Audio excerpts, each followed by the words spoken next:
You guys remember when I was like, dude, the storm, let's go. It's going to cool it down. Oh, shit, yeah, storm, baby. Woo! Nope.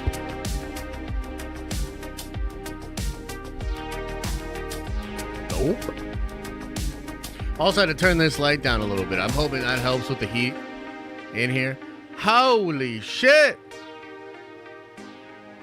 I was like, dude, let's go, storm. It's going to cool down in here. I'm so excited. Thank God. And then they were like, nope. What if the storm shut your power off? Oh, man, what a bummer. After these messages. Wait, what? Yeah, and man, we had such great likes on the other one. We were cruising. We were building the stream. It was awesome. Damn. Can't believe it. So we'll wait for other people to get in here. But look, I'm going to tell you what I was going to tell you before. So Capullo is doing Wolverine now, right? And I was going to hit him up because he shared a thing yesterday. And I was going to be like, dude, Greg, so did drawing Batman for all of those years help you draw two Batman kissing? Right? And then I was like, maybe he'd be like, what do you mean two Batman kissing? And I was going to take his drawing, which you've probably heard of this before, right? That the Wolverine mask is two Batman kissing.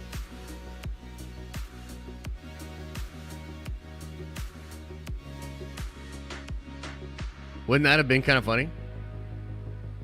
But then I was like, I don't know. Maybe he'll think that's annoying or stupid and block me. I've already been blocked by enough people on Twitter, you know. Carl says, here is money for AC and installation. Oh, wait. Star Wars is back. Watch party it. Oh, my God. Look at how many of you guys want me to do the watch party. Yeah, I saw that. Vision Quest. Great. Wonderful. Amazing. Unbelievable. Should we talk about Vision?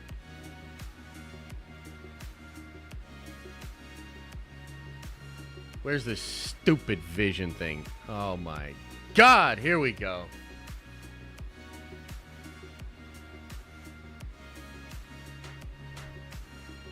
Unbelievable. Okay, yeah, should we get into this? Should we talk about this a little bit? I'm not even doing a clip for this.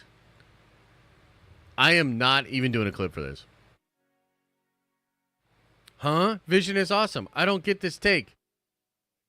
Uh-oh, I hear a baby crying out here. Hang on, I gotta see what's going on.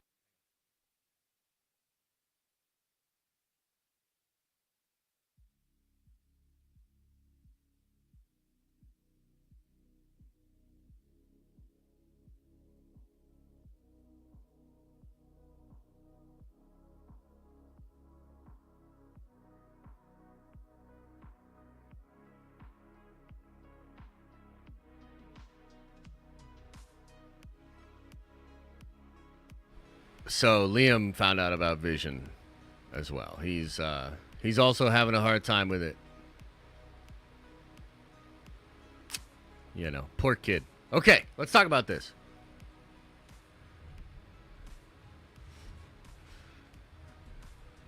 Okay, Marvel sets Vision series for 2026 with Paul Bettany. Star Trek Picard EP Terry Matalas as showrunner. Okay. Marvel has tapped Star Wars Picard executive producer Terry Matalas to resurrect Vision, the synthesoid played by Paul Bettany, for a new untitled Disney Plus series for 2026. Variety has learned exclusively.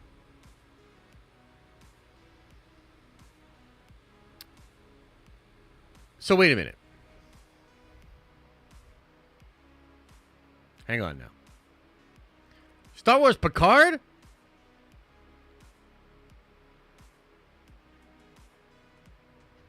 Okay, so Terry's the guy. I was just going to ask that, Adam. Thank you for being here. Thank you for being here and for being such a good sport about how you're wrong about everything, except for this one. Season 3 was universally praised, and that was Terry. This is a massive get from Paramount. Ooh, okay, yeah. So I was just going to ask that because I've heard that Star Trek Picard is horse poopy, but the third season was like randomly really good. A lot of people have said that, right? Robert Meyer Burnett. I think he even got into a big debate with, what's that one toilet head wearing motherfucker. Not Darth Melvin, but the other one. I'm blanking on his name, which is actually great. But it was that one big guy that makes up all the rumors. Robert Meyer Burnett was trying to have a debate with him, and the other guy just wouldn't have a debate with him. Because Robert has been saying publicly, even though he was very critical of the first couple of seasons, he was like, no, this season is actually really good. Yeah, Doomcock, that's the guy. Yeah. It's like Doomcock's been ducking Robert Meyer Burnett on a debate about that. But, so that's kind of interesting, right? Getting that guy, that's good get. After Vision died at the hands of Thanos in 2018's Avengers Infinity War, he returned twice over in 2021's WandaVision. First as a spectral creation from his beloved, and then he was rebuilt, blah, blah, blah, blah, blah, blah, blah. Marvel brought in Matalas after his work running Season 3 of Star Trek Picard. We didn't even need Adam. We would have found out on our own. Can't believe they took the robes off, man. Which brought back the cast of Star Trek Next Generation to widespread acclaim, garnered Matalas a WGA Award nomination for the 2023 series finale. Greatly impressed the top brass of the studio, Marvel chief Kevin Feige, an avowed Trekkie, even recently appeared with Matalas on a 2-hour episode of the Star Trek podcast, Inglorious Trek-Spurts. What? So this is one of those things that, by the way, did you guys know that Kevin Feige's a big Trekkie? Did you guys know that? Yeah, it's true. Yeah, he's a big Trekkie. There's a couple of big, iconic Star Trek episodes that influenced a lot of the thinking of, like, Infinity War and Endgame, even. Yeah. So, look, as far as I'm concerned, that sucks, and that's a mark against Kevin, but I'm not going to hold it against him too badly. You know what I mean? An earlier version of Vision series had been in development with WandaVision creator Jack Schaefer, but Schaefer's attention turned to running a separate WandaVision spin-off, Agatha All Along, with Catherine Hahn, which is set to premiere in September.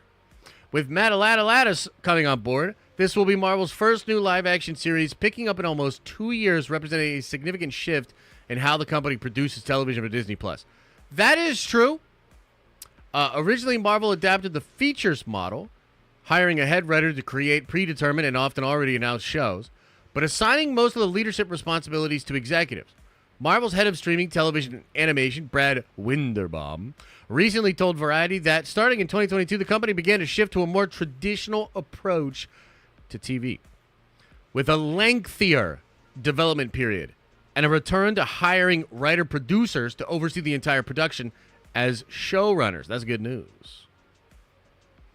The company is also rebranding its live-action TV output to Marvel Television and reducing the number of shows it makes to roughly 2 per year, down from as many as 4.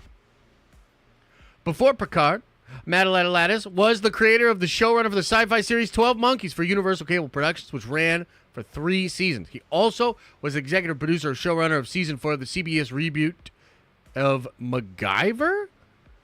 And he's written for Night Flyers, Nikita, Terra Nova, Star Trek Enterprise. He's also restored multiple Back to the Future DeLoreans, which have appeared on Jay Leno's Garage, Super Bowl commercials, and Academy Awards. He's also really into Legos. He's got a couple of mean Commander decks.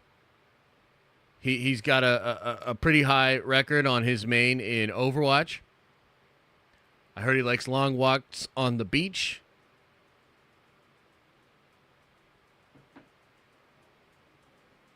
Okay.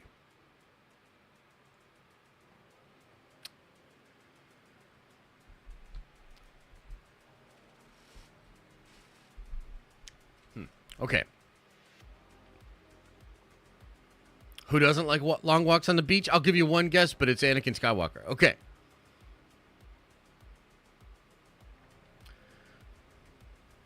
Look, I don't know why they're making Vision Quest.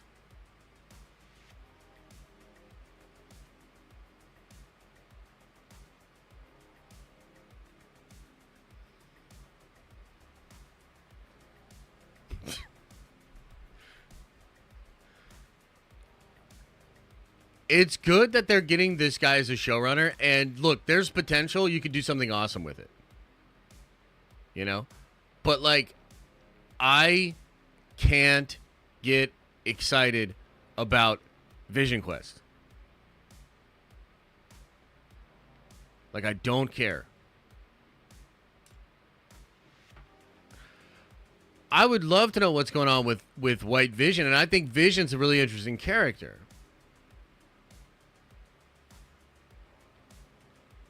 But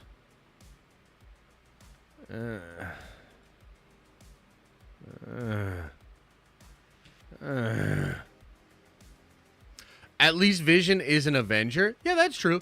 You know, this Vision himself, there's a lot of questions here, right? You know, maybe it's the case that had things been handled a little bit better with Phase 4, WandaVision, and just in general, maybe I could be a little bit more excited. It's like they're trying to tell me that it's going to be different, right? But it feels like it's still something that was greenlit a long time ago. Although, even within that article, they're trying to suggest like it's different than what it was before. That's cool.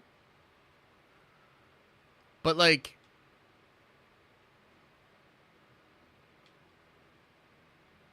so what if it was Secret Avengers instead? And White Vision, Nick Fury, maybe Barton and some others. Like, what if it was like something like that?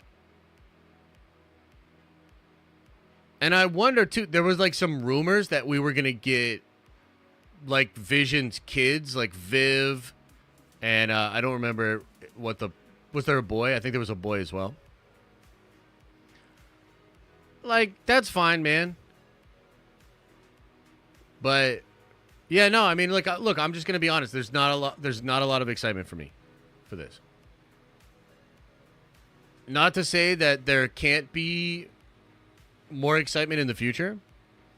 But, like, think about what this article is saying. This article is like, hey, Vision's still happening. It's different, and we have showrunners now. And, yo, this is my reaction to that. Okay.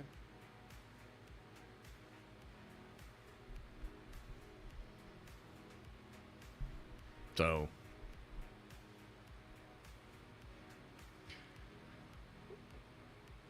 yeah, maybe it's more of a cosmic adventure. Oh, I highly doubt that. I highly doubt that. But that could be cool.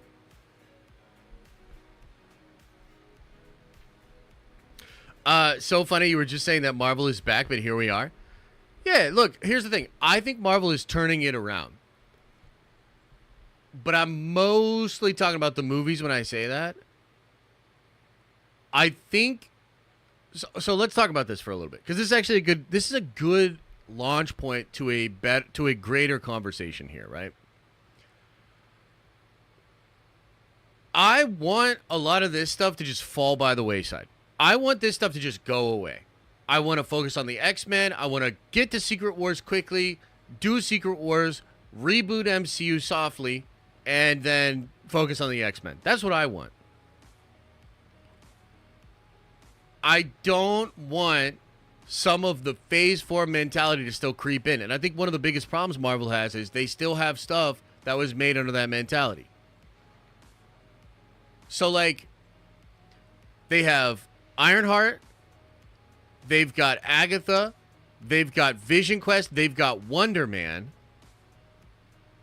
and they're still doing Young Avengers. Okay, so cancel all of that and just do Children's Crusade. Take all the characters that were going to be in all of those shows and movies and do Children's Crusade. Like, that's what I would do. Like, I don't understand why we're doing Wonder Man. It's a Marvel Spotlight thing. Is this maybe the strategy where they're like, okay, well, we need content for Disney Plus. We're going to spotlight it so it's less connected.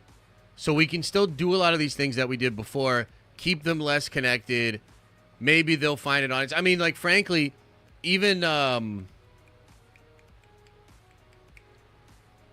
Echo. I was surprised at how much I liked Echo, and then it has, like, the worst finale I've ever seen in my life. So, like, I was, like, cool with it, and it did decent for Disney Plus. Like, I think Disney Plus looks at the Echo numbers, and they're like, we're satisfied. Meaning, it does a big chunk, like something like 11% of the total viewership on Disney Plus. Disney is, like, right behind YouTube as, like, the most watched network across all forms of entertainment. So that's like a good amount. It's not a small amount. Maybe it's just the case that some of this stuff is just going to exist for casual watchers of Disney content and Marvel content. And if it finds an audience and it exists, and that's fine. I still don't have to get excited about it. Like, I'm not excited about it. It could still be the right move. Not everything is made for everybody. You know what I mean? So, like, I think a lot of it, like, it's possible this content is not for me. Like, let me ask you this. Do you think Agatha, Coven of Chaos, is a show that's made for me? What do you think? Echo would have been great without Echo. Oh my god.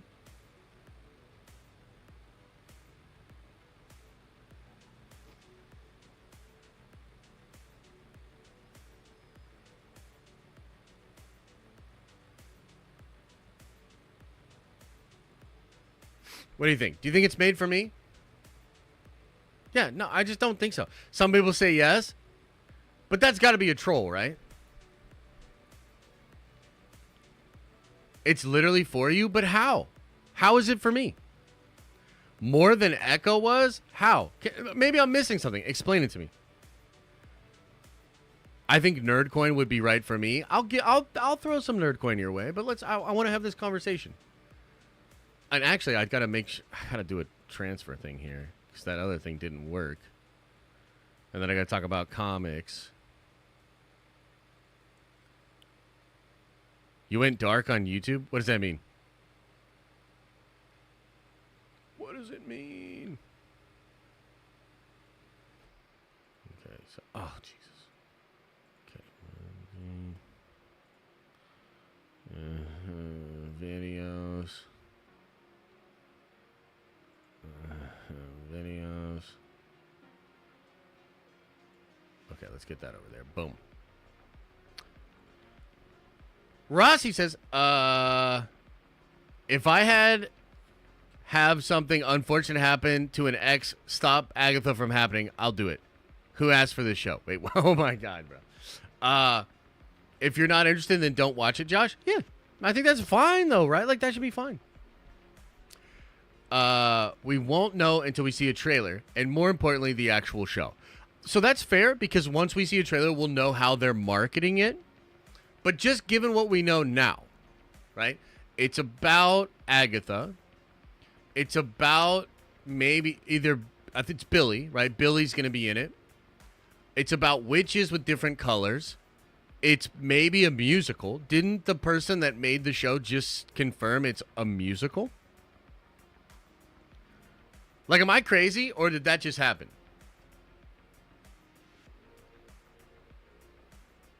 Right?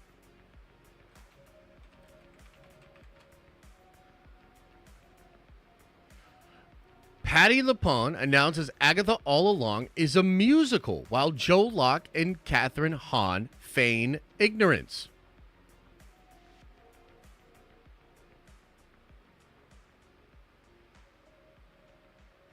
Agatha All Along confirmed to be a musical.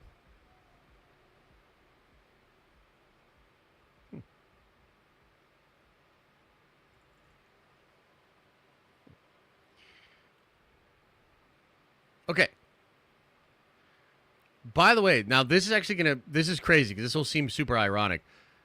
And I need more likes on the video. I know it sucks. You already liked the other video. The other video died. You know, it's not our fault. The storm killed it. I appreciate it. Much love. You guys got to throw more likes on the video. And you also got to get more people to go watch the stream. You got to get grandma back in here to watch the stream.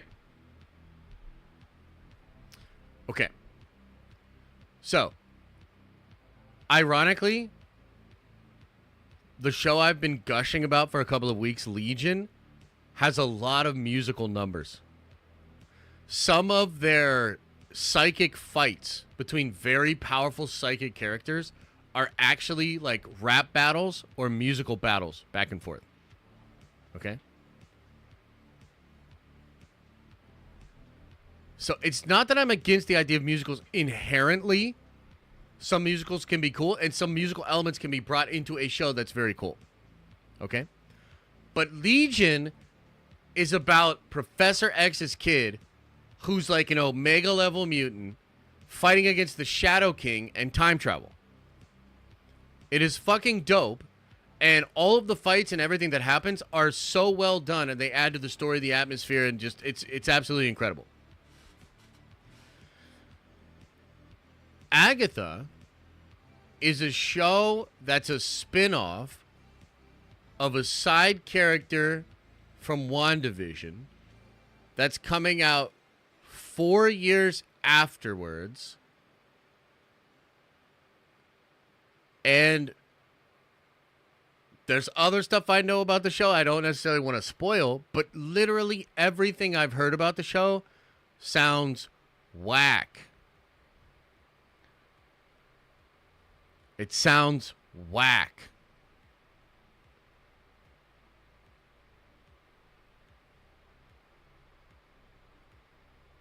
So, yeah, no, I'm not interested, man.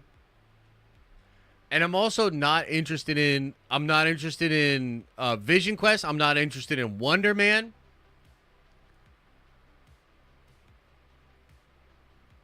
Like, I'm just not, dude. I'm a little bit interested in Ironheart just because of some of the rumors of, like, Mephisto and connections to Stark and stuff like that, right?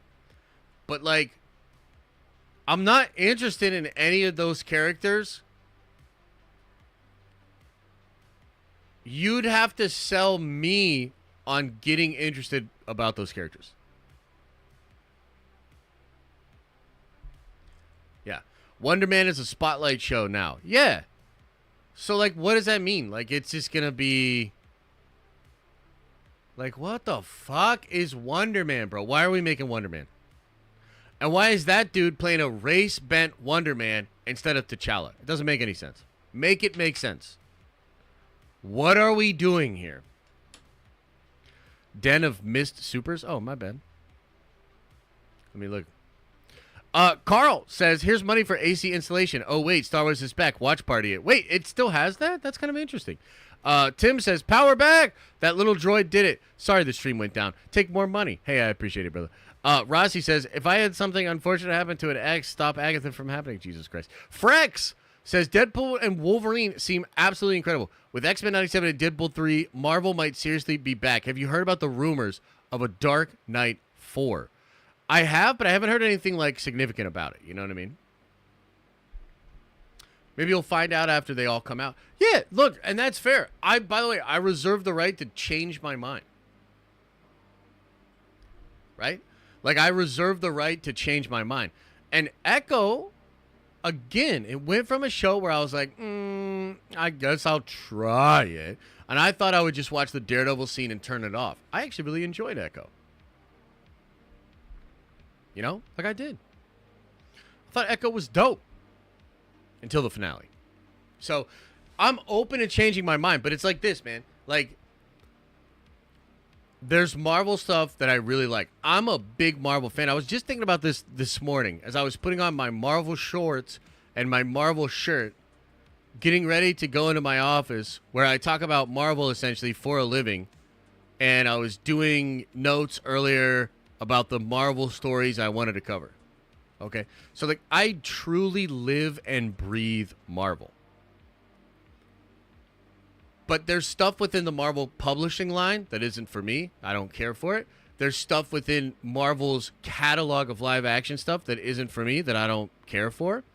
And look, it just is the case that where I'm currently at, you talk about another season of X-Men 97, I'm excited. You talk about the X-Men in live action, I'm excited. You talk about Agatha.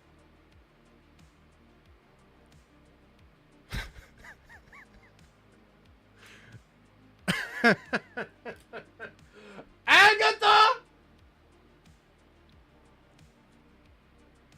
Yeah, no thanks. You're talking about Vision Quest? Vision Quest?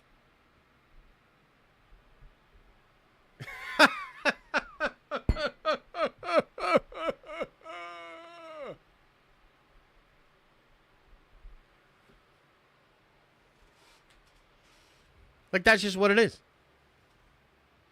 And it's fine. Maybe it's okay. Like, maybe Marvel can survive. Maybe Marvel can thrive doing different things for different people. I think it's perfectly okay to, like, make the Miss Marvel show. I think it's perfectly okay to make She-Hulk. As long as you understand that you are technically going for either a new audience that you haven't tapped into yet, or for a section of your audience that does not represent the majority. Like, that's fine. But I don't have to get excited for everything. And I'm just going to call it like I see it, dude. Right?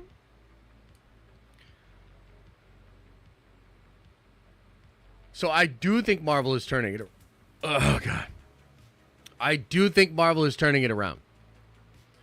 But there's still some question marks for me. And it's also possible that, like, Marvel's just not going to make everything for me.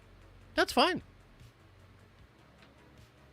You know, I think one of the big questions about Acolyte is, like, is Acolyte for the majority? Is it for the overall Star Wars fan?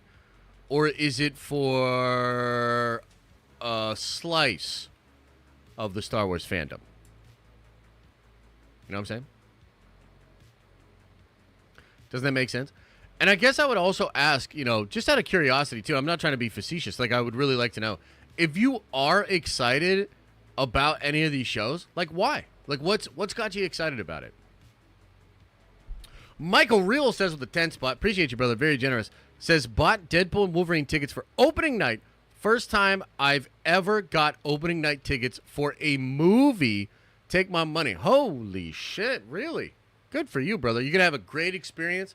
So that'll be on Thursday, right? The 25th, Michael?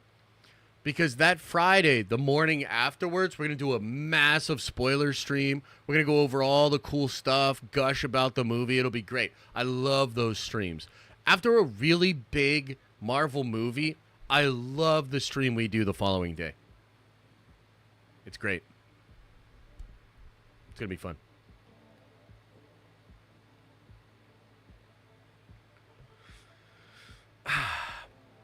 Jaron says, honestly, it's probably better that none of us are excited about these shows. Expectations will be low AF, and we might end up actually enjoying it. Yeah, that's true, too. Maybe that's what it is. Because I still think there is, like, here's the thing. I still think there's an issue with Disney Plus content for Marvel in general, right? And the question is, okay, we need content for Disney Plus, but it can't be as good as the movies. Like, it just can't be, right? Because then you're competing with your own shit. So how do you make content that is inherently lesser than, that's still good and keeps the fan base engaged, that doesn't do damage, right? So maybe this is the solution. Like, maybe the solution is just to focus on these characters and do these things that they want. But I would actually have loved if that headline read, Marvel cancels Agatha, Ironheart, Wonder Man, and Vision Quest, and instead they're going to actually do Young Avengers as a big series, children's crusade on Disney Plus. That would actually excite me quite a bit. Can't have both? You can, but at this point, we're years after WandaVision, finally about to watch the WandaVision spinoff. And we're talking about 2 years from now watching another WandaVision spinoff. So it's not that they can't do both.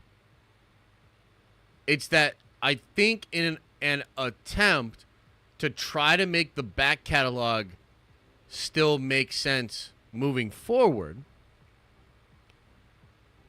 they are pushing back potentially brilliant things that I think people would really like.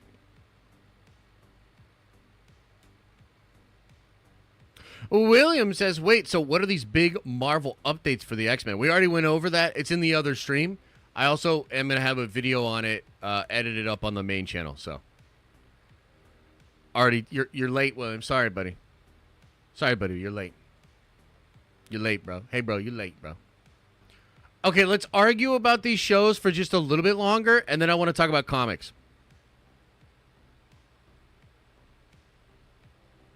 Josh, bro, you can take Monday off, but you still got to put the stream on anyway. You just don't have to be in the seat. That'd be kind of interesting. Can you talk about the Old Republic show leak?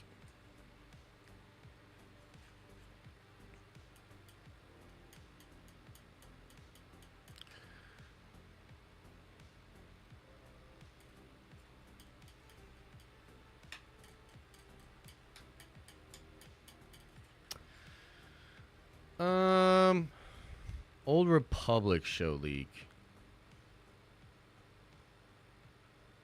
I have my doubts. Am I interested in Hawkeye Season 2? Yes. Yes, I think Hawkeye Season 2, good idea.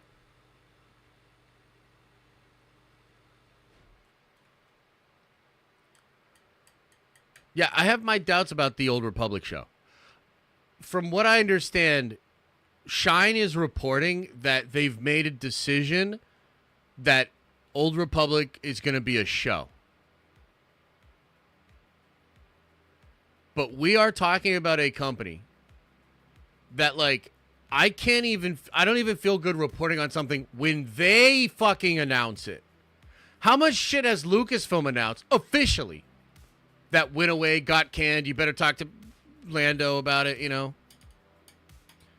So, like, a scoop that the current regime of Lucasfilm has decided that the Old Republic should be a show. I don't have anything to say about it. I don't have anything to say about it. Unless there's a massive cultural shift at Lucasfilm and they fire, like, everybody. At this point, I would fire everybody. I don't care. Like, you see what I mean? Like, what am I supposed to tell you guys? Oh, man, remember when the Rey movie was going to lead the slate and now we've got a Mando and Grogu fucking movie instead of season 4 and that happened in, like, 3 weeks?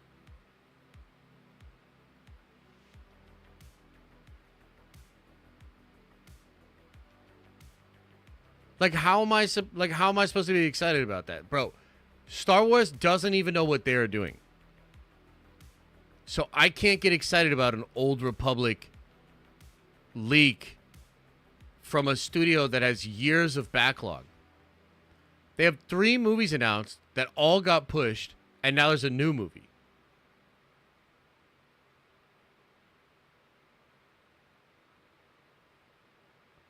So, yeah, that's my take on the Old Republic rumor. Vandal the Black says, Disney or Marvel can just feature animation on Disney Plus. Keep live action in the movies. They need to take it seriously like Japanese anime and give us quality over content of drama that Netflix does.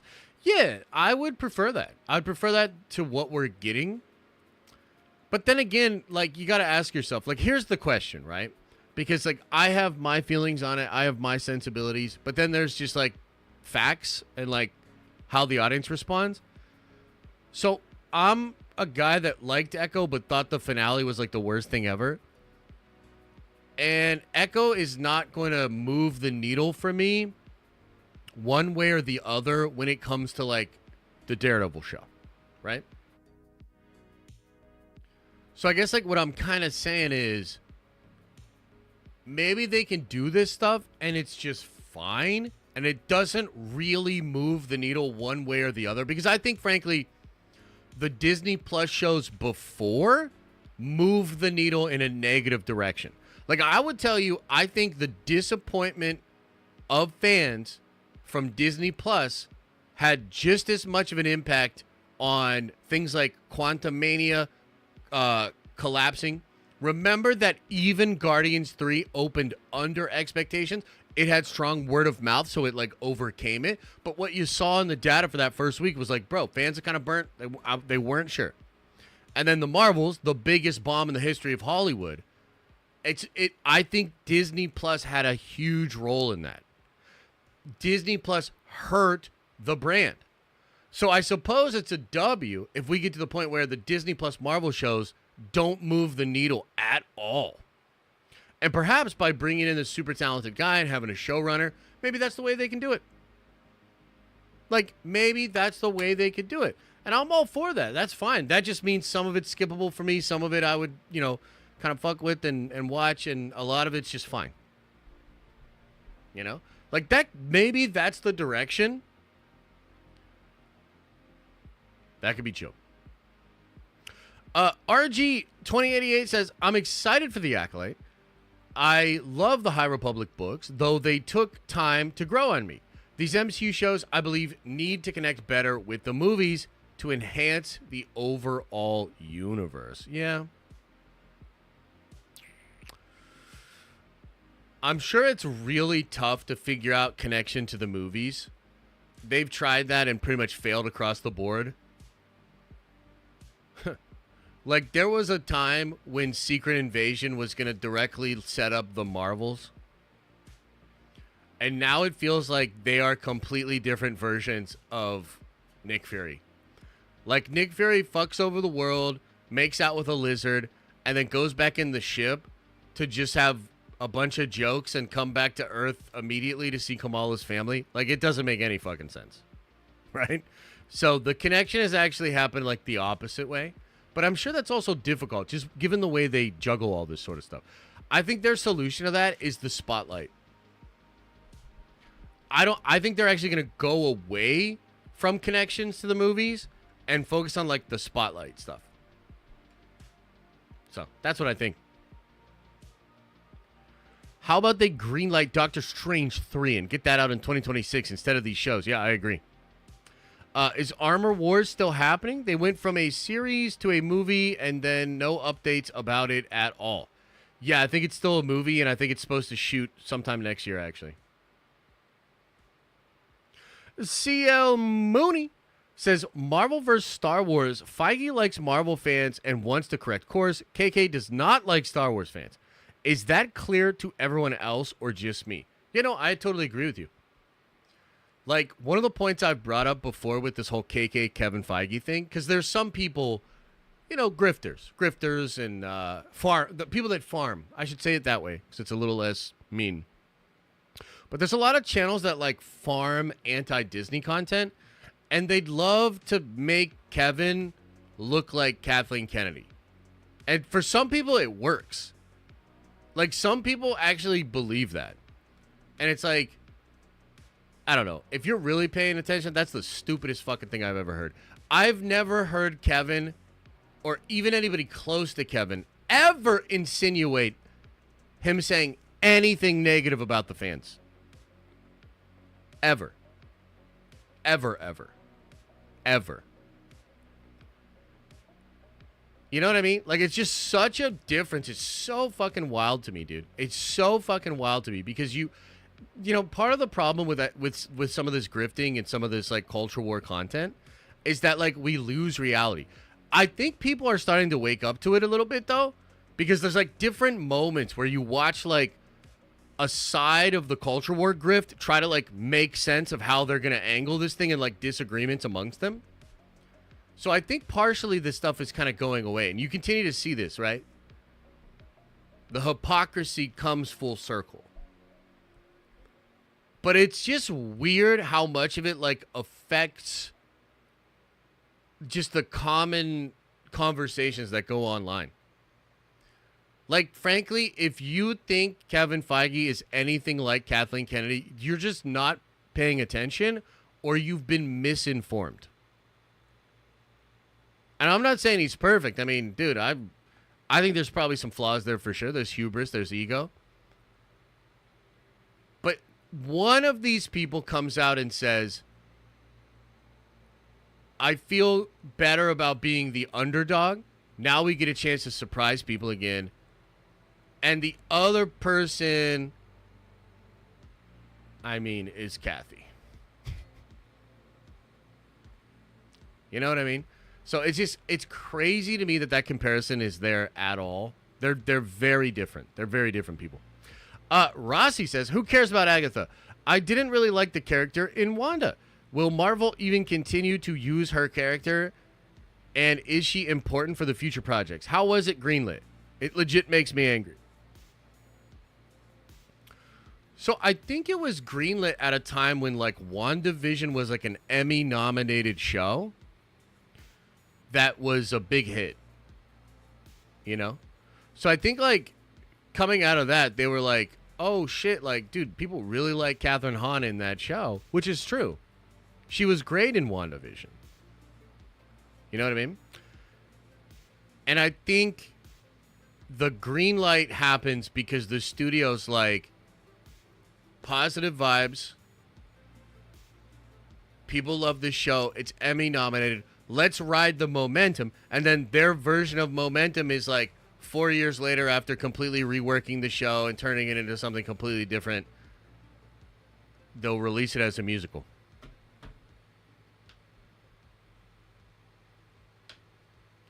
Lady Bona says, I care about Agatha Rossi. I need to know what happens to Ralph.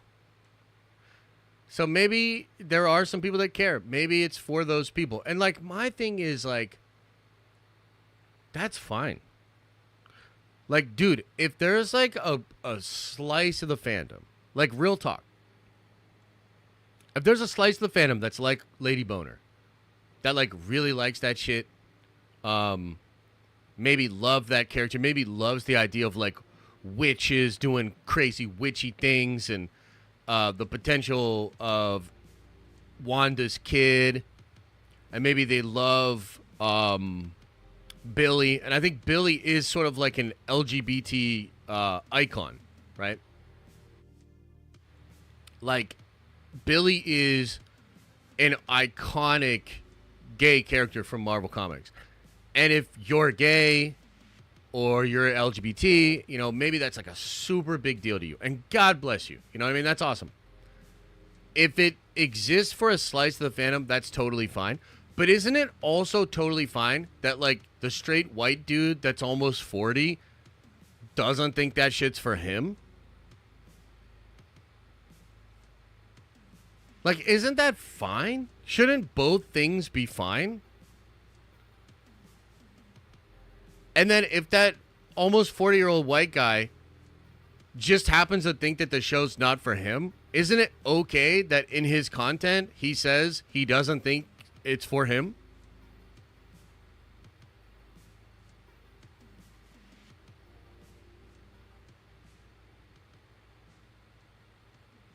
Like, aren't all of these things fine? I just don't understand it. I think some of this is like looking for outrage. And it's like sometimes today, in today's society, I will say, you know, if it comes down to oranges and apples, I got to go with apples. And then a bunch of idiots on Twitter will be like, this man hates oranges.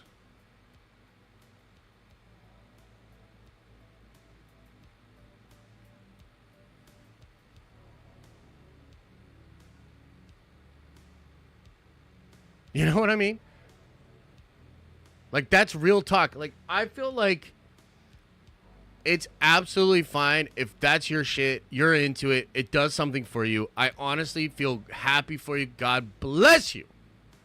And you didn't sneeze. But where I have a problem with it is, like, some people then say, well, you have a platform, therefore it's important that you speak to everybody in the audience. No, fuck that. If you want to do that, go make your own platform and go talk to whoever you want to talk to. I don't have to be excited for all of this shit. And I can call it as I see it. And you should be okay with that. You should be okay with that. You know what I mean? If it ends with Olsen in a bikini, it's worth it. Look, that you're joking, but you're actually like Johnny on the spot. Kevin, if you want the 40-year-old straight guys and gals, to be honest with you, if you want me to cheer alongside the LGBT fans, then you got to give me a little something, man. I need Elizabeth Olsen in a bikini.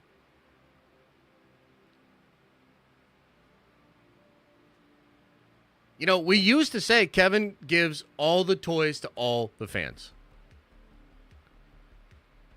And if the show's mass appeal, it should be giving something to everybody.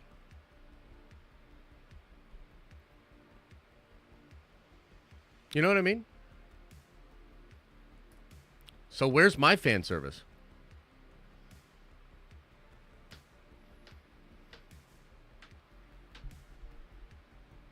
You know what I mean? Where's my fan service?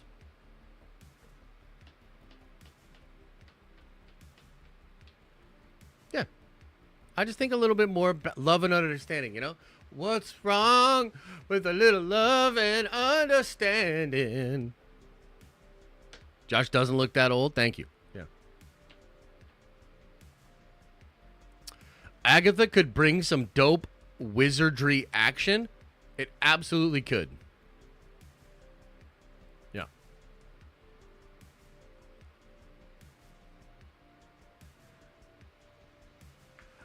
Den of Love and Understanding. Hell yeah. If Brie can look hot on Jimmy Olsen or Jimmy Kimmel, she should be hot in the movies too. Yeah, I mean, look, I made a video. A lot of people got butthurt about this video, but I thought the video was brilliant. It was talking about like the MCU and, you know, what Marvel should be doing. One of the points I brought up in that video was the very actresses that Marvel hires, particularly of that movie, the Marvels. If you look at their own private social media, they literally all look more attractive in their own private social media.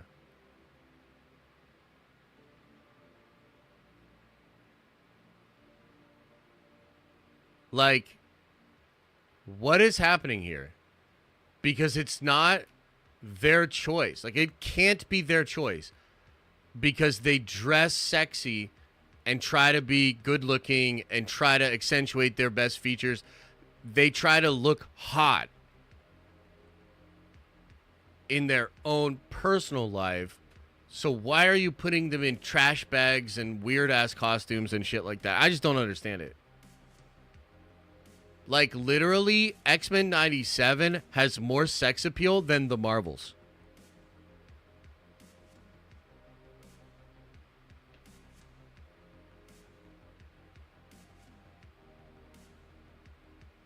Like, hello? Yeah. Except Rogue? No, with Rogue. We just showed some pictures of Rogue the other day where the cake is back. The cake is back. Yeah, it's wild. It's wild, man. So, yeah, look, they don't get everything right. I'm not impressed with these shows. I'm not impressed. I'm not excited. And that's okay. I could be surprised. Maybe some of you are still excited. That's awesome as well. God bless you. But I mean, like, I'm just going to call it the way I see it. I'm scared for my life about that X-Men movie writer choice. Josh, why? Why? It's a good pick. I talked about this already, but what that pick says to me is it's Feige's movie. He's not picking somebody that has an ego. He's not picking somebody that has a brand. He's not picking somebody that's the hot new thing. He's picking a veteran of the industry that is an absolute workhorse. Like, that's what that pick is.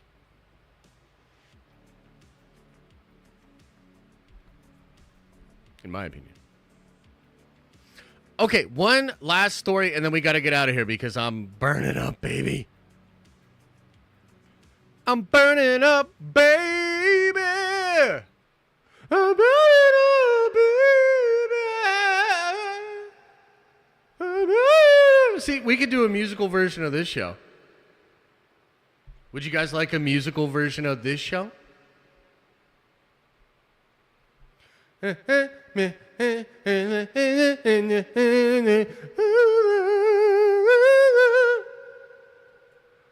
Kevin chose him, meaning he had the best idea for him.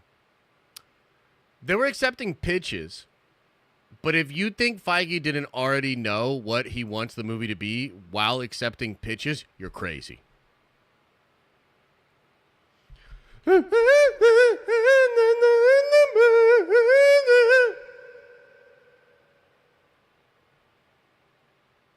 Yeah, man. All right. Let's finish off the day strong. And also, I think I have to install this shit ASAP. I can't handle it in here. It's crazy. It's too hot. I can't handle it. Okay.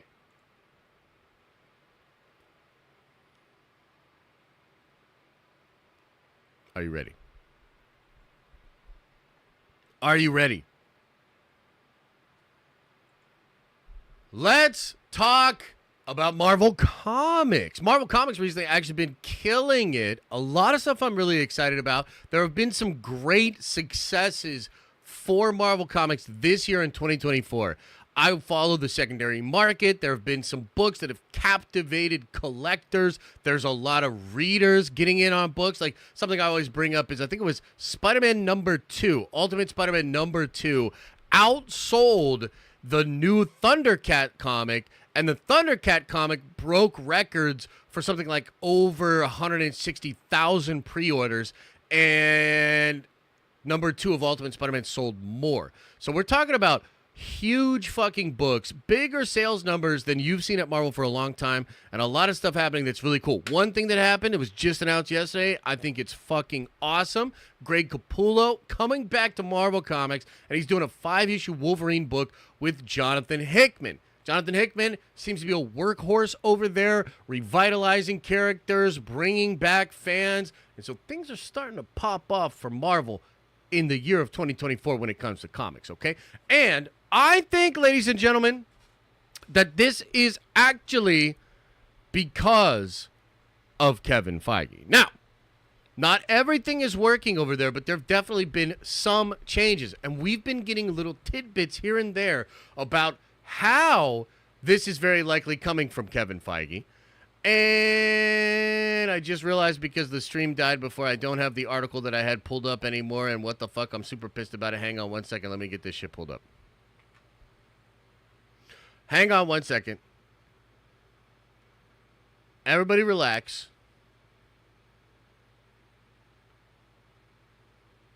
Hey, found it. Don't worry, everybody. I found it. Okay, so we had a story come out earlier this year that it was actually Kevin Feige that told the writers of Amazing Spider-Man to kill Kamala and to resurrect her as a mutant. Okay, now Marvel came out and denied that, but even in their denial, it was kind of like, what are you actually denying here? You're saying it's editorial only, but there's actual people that were involved literally saying that came mandated from Kevin Feige, okay? We've also heard Kevin Feige talk about how Marvel Comics is the farming ground for ideas for the MCU. And it's something on like a 5-year delay. So stuff you see in comics now could be used in the MCU in about 5 years, okay? But on top of all of that, there's a really interesting article out there. It actually came out earlier in the month. I want to read some of this to you, because it's really interesting. This is potentially something that Marvel Studios and Kevin Feige does not actually want to be out there, but we're gonna read it. We're gonna talk about it together either way. Okay, so kind of interesting here.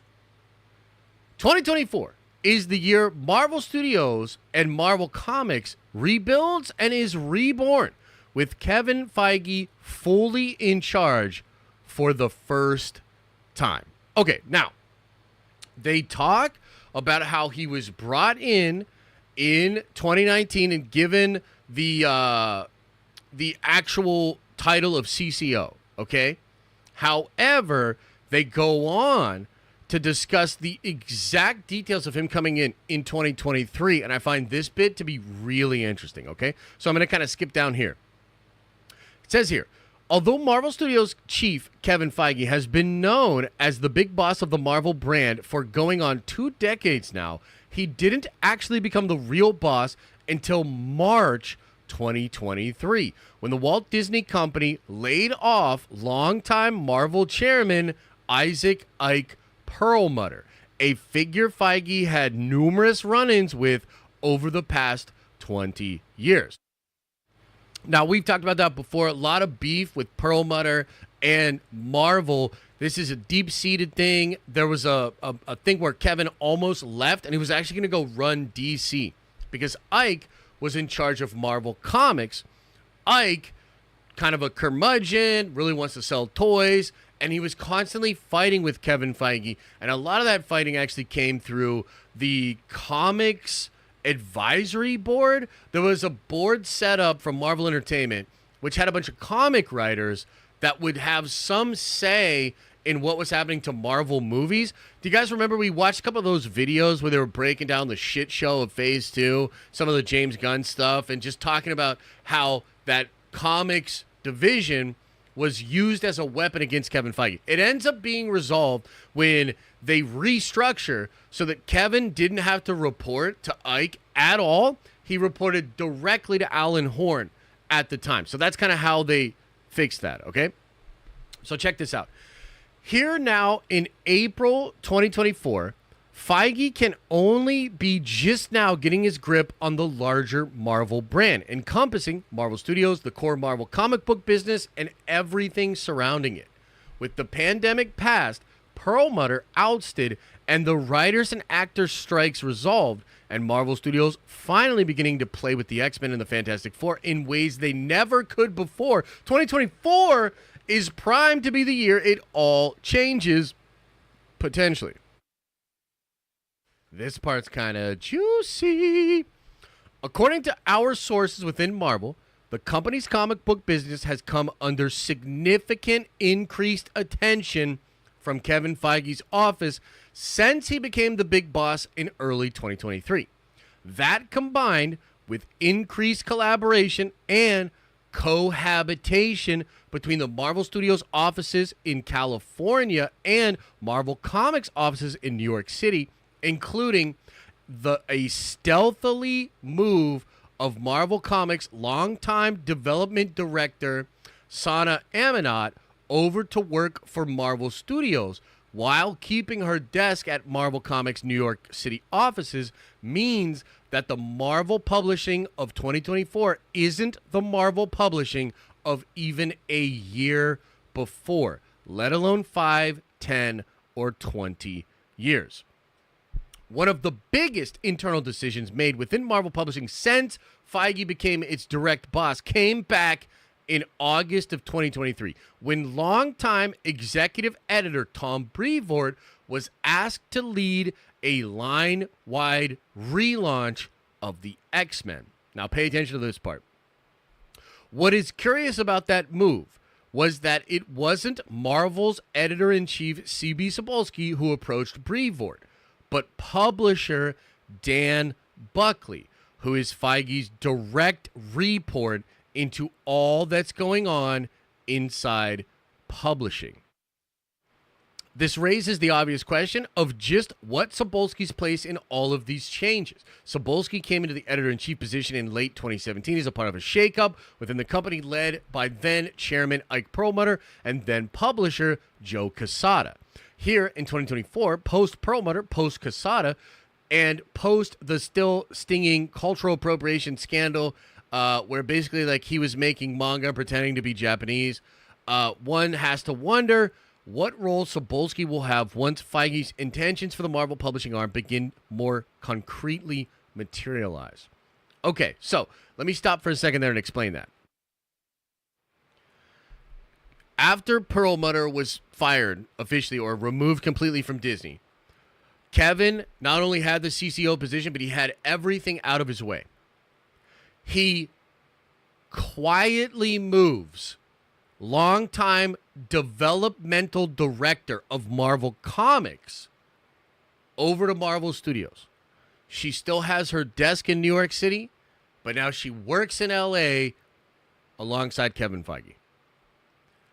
Dan Buckley, the publisher, not the editor-in-chief, was the person that got Brevoort to agree to relaunch the X-Men, and the publisher, Buckley, is a direct correspondent to Feige.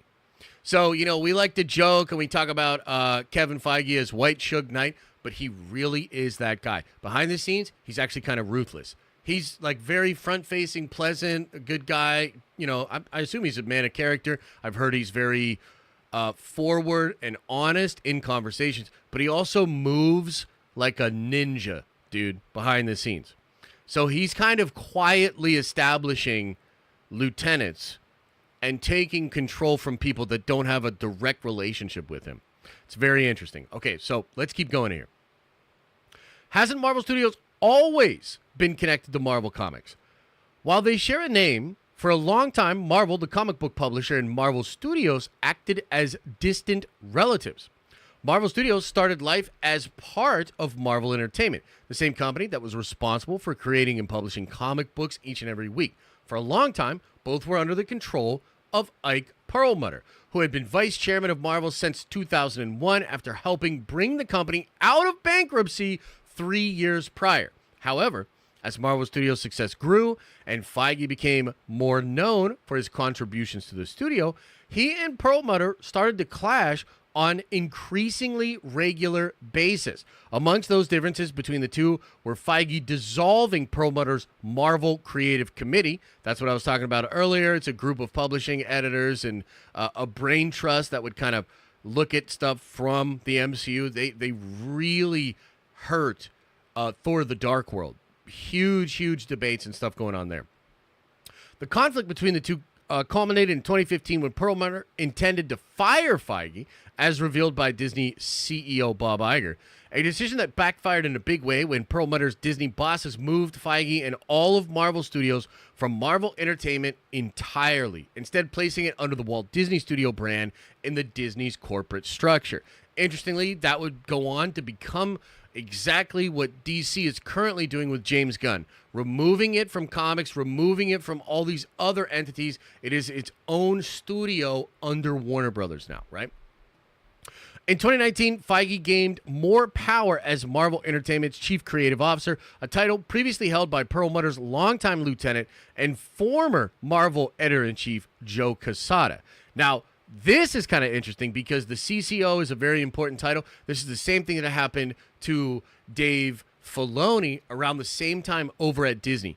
And we are just now starting to see some of that potential control from Filoni manifest in some Star Wars stuff. Some of it good, some of it bad, but we're finally starting to see that happen. And it seems like we're finally starting to see that happen for Feige as well.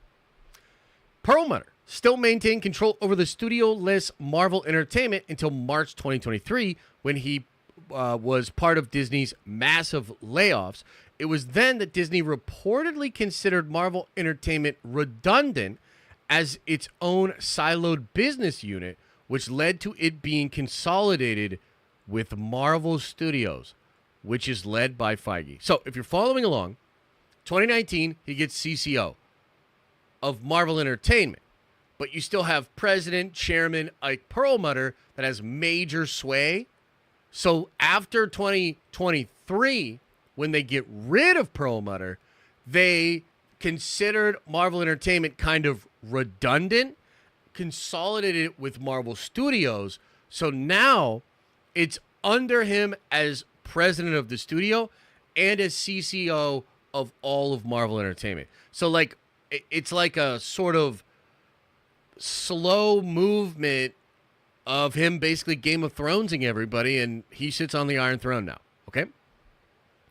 If anyone is very confused, think of it this way. In 2015, Marvel Studios was spun out as its own entity from Marvel Entertainment.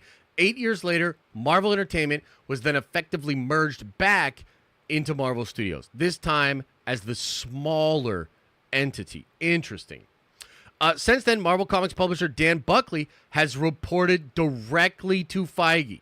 But Feige has his hands pretty full as the blockbuster film studio was emerging from the pandemic, an uneven move into streaming, and the impending writers and actors strike. But that is all past.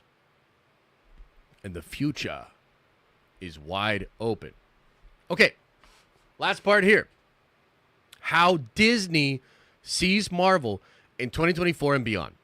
Since Bob Iger returned as Disney CEO, there's been one thing more telling than anything about the Marvel brand as a whole and how he sees it. Marvel Studios, which was a cash cow when Iger initially left Disney in 2020, is now in some doldrums, with Iger attributing some of its lack of attention from Marvel executives to the inner workings of things like its movies. Around that same time, Feige's heavily promoted Star Wars project, which would mean him focusing less on Marvel and more on Star Wars, was shelved as well. From the sounds of it, Iger wants Feige and other Marvel executives to spend more time on making Marvel work. And 2024 might be when we start seeing Feige get the Marvel house in order, including, it seems, the longtime publishing arm that calls itself the House of Ideas. Okay, great article here, really insightful. So I want to wrap this up. I want to talk about why I think this is so freaking cool. So as I said at the top of this segment, Marvel Comics is kind of blowing me away recently. There have been a lot of stuff that I'm very excited about. I have a pull list full of Marvel for the first time in years. I'm actively engaged in reading these books, whether it's the Doctor Doom book, whether it's a Blood Hunt, and I'm chasing the red band of that, even the Ultimates universe and, Spider-Man there. I'm pulling all those books, Gods from Hickman. A lot of fun stuff going on at Marvel. A lot of fun stuff. And I don't think that's by accident. And I think you consider Dan Buckley coming in over the top, getting the X-Men reboot started. It really does seem like everything has aligned, and Kevin is finally getting Marvel Comics back into shape. Now, the reason this is so important is because Marvel Comics is like the farming ground and the bedrock of how it all works. And Kevin needs to know what is resonating within the comic book world in order to know what to adapt for the MCU.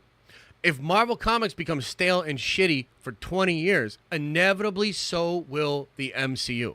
They're already adapting a lot of the best stories. They will eventually run out of that. Do you guys remember last year we had Kevin say, and it might have been last year, it might have been the year before, but he said the Marvel Cinematic Universe could go on for another 80 years, adapting all the characters and stories that are currently out there? You remember that? Well, I think what's going on is him making sure that they have 180 years. That by making these changes and sort of focusing on this shift in the publishing, he's going to hopefully fix the publishing line, get more people interested in comics, connect the comics better to the movies themselves, so that if you like the movies, there's a comic that you can read that feels very similar. And he's going to fix all the problems that were created under Perlmutter and maybe Quesada, maybe even Axel and some of the people that came before. So to me, this is fucking dope, man. As a massive Marvel fan, comics they're like I said, they're killing it right now. There's a lot of stuff I'm reading in Marvel right now that's even better than some of the stuff that I'm watching in the MCU. And I'm grateful for it. And it gets me excited about how some of this stuff could possibly be adapted later. Like right now, the Ultimates run and the Ultimate Universe being recreated by the maker, that feels like the perfect story to adapt for the MCU reboot post Secret Wars. And I think that could be real. And that creates even more speculation on the comics. Like Spider-Man, the A cover of Ultimate Spider-Man #1 still goes for like $100 or more. And I think part of the reason why is because I think some of the Marvel heads have realized that could actually be real. That this could be what the next version of Spider-Man will look like and how they adapt him in the post-Secret Wars soft reboot. And even if that's not exactly the case, the possibility of it happening is more now than it has ever been before. So it helps the speculation. So overall, man, as a Marvel fan, it's crazy because I think Kevin is literally fixing Marvel Comics. I never thought that would actually happen. He's fixing Marvel Comics and he's fixing Marvel proper. It's absolute insanity. I love it. And I'm excited. What do you guys think? What do you think, chat? What do you think? And also, I'm so fucking hot. I gotta get out of here. I can't fucking believe how hot I am in this stupid ass room. Bro, I stopped listening like 5 minutes ago to that rant. Well, make something up. At least act like you were listening.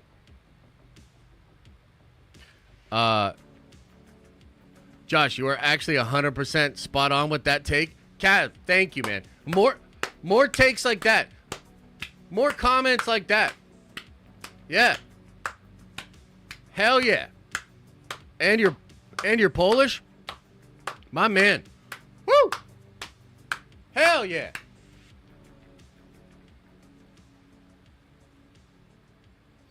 The majority want you to do an Acolyte watch party. Oh, Jesus. Same dude didn't follow. Hey, shut your mouth when you're talking to me.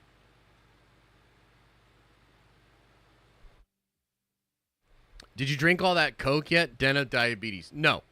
We're donating it. And also,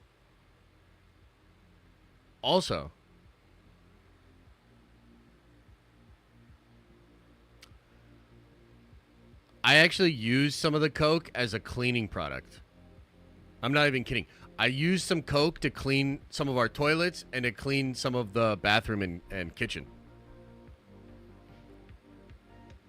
No, I'm dead ass. Yeah. It's actually great for that. It kind of makes you think when you do it, and it like just destroys all the dirt and everything on there. You kind of think about what that's doing on the inside of you, and you're like, huh. I don't know if I should be doing that.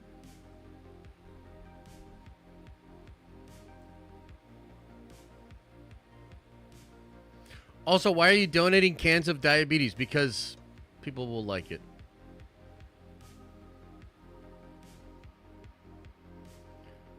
Because people will like it. Yeah.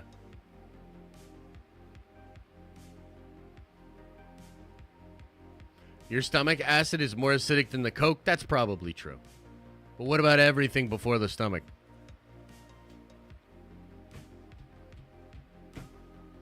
I like this vibe, man. Get that going. Turn that up a little bit.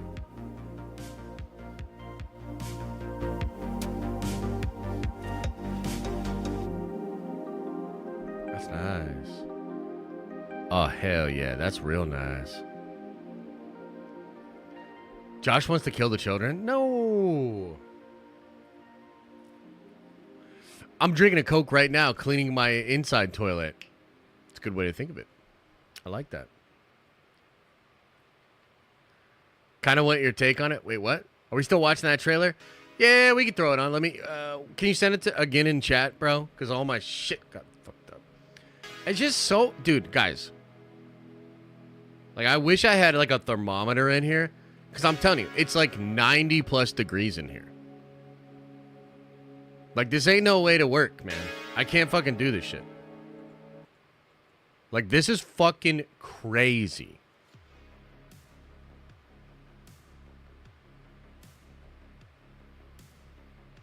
Those lights are worth it, huh? I fucking hate these lights. Ah! I got swamp bass. I'm in here at fucking 90 degrees, and they're still making Vision Quest and Agatha.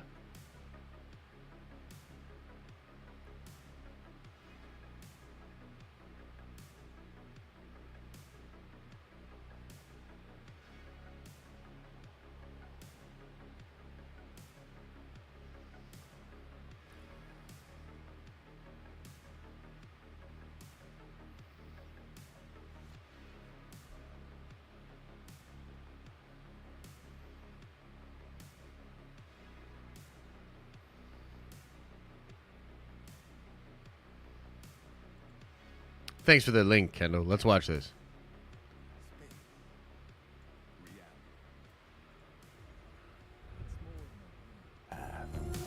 It's a prism of endless possibilities.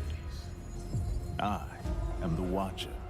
I am your guide through these vast new realities. Your world is facing an unprecedented threat. Multiversal villains have broken from their destinies. Let's restart it. Time, space, reality. It's more than a linear path. It's a prism of endless possibilities. I am the Watcher. I am your guide through these vast new realities. Your world is facing an unprecedented threat. Okay, first question. How are they gonna make the Watcher? Your world is Where's he at? facing an unprecedented threat. I am your guide. How are they gonna make the Watcher look blacker and sound whiter? What is happening? Through these vast new realities, your world is facing an unprecedented threat. Multiversal villains have broken from their destinies, altering their fate. And you have been chosen. And I know just the one who can help. Master Wall, good to see you. Watcher. Just once I'd like you to summon me for something other than the fate of all existence. Is this like one voice actor doing all of these? Like, what the hell? I've brought what you asked for. Oh, it's not for me. Absolutely not. These spells could fracture their very being across reality. Quit scaring them. Fine. Magic for everybody, hooray. Let's go, first year.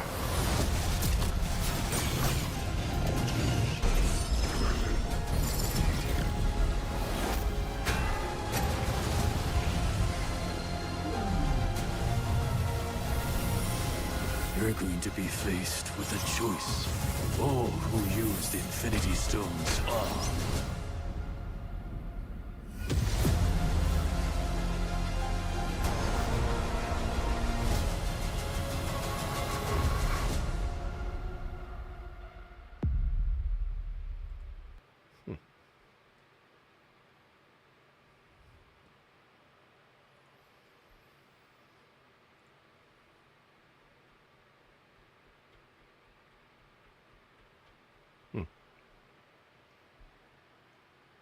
I think you need to buy a Vision Pro, do it for the content memes.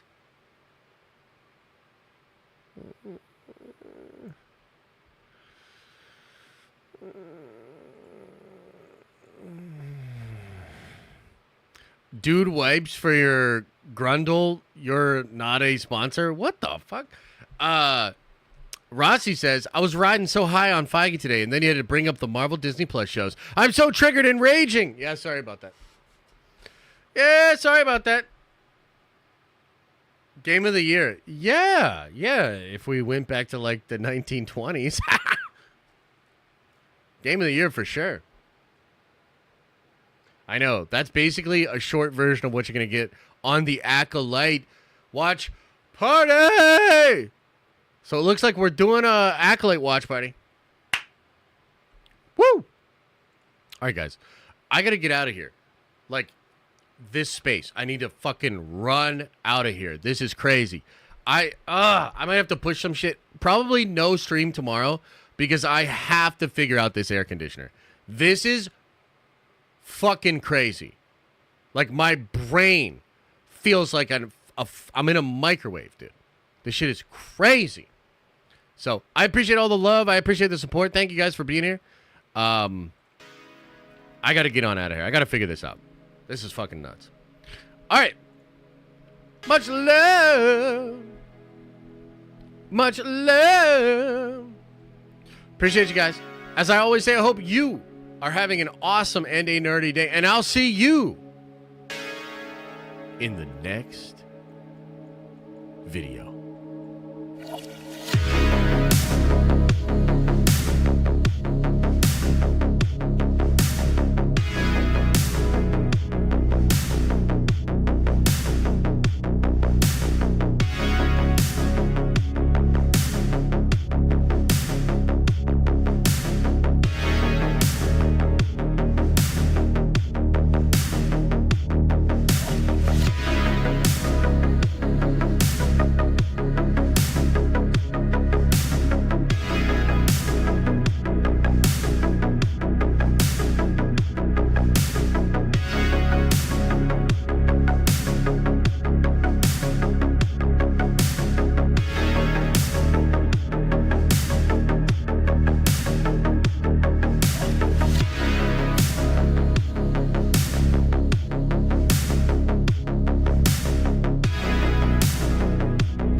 Is everybody gone?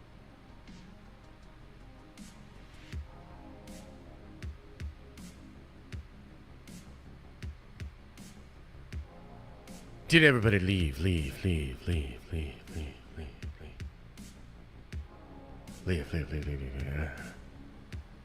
Oh, the coin? Oh my god, you guys. Oh my god. No, we're waiting for our coin. You said coin, and now we demand. Okay. Holy shit. Now I gotta click this, click that, click this, click that, clickety click clack.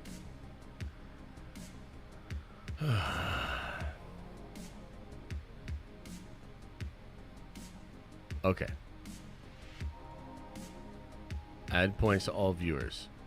1 nerd coin. Boom. There you go.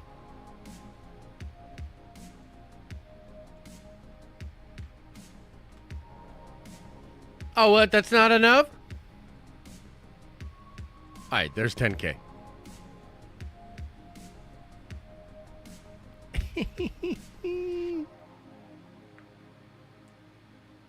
Alright, everybody. Hey, I appreciate you guys. I gotta figure this thing out, man. It's I can't perform. I can't focus. I can't do anything when it's this hot in here. This is fucking crazy. So we gotta figure this out. I might have to try to get an electrician here tomorrow, dude. I cannot handle this shit no mo. So we gotta get it going on. Rossi, thank you again, brother. Appreciate the gifted.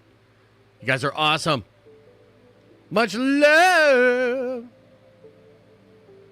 Make sure you open up your third eye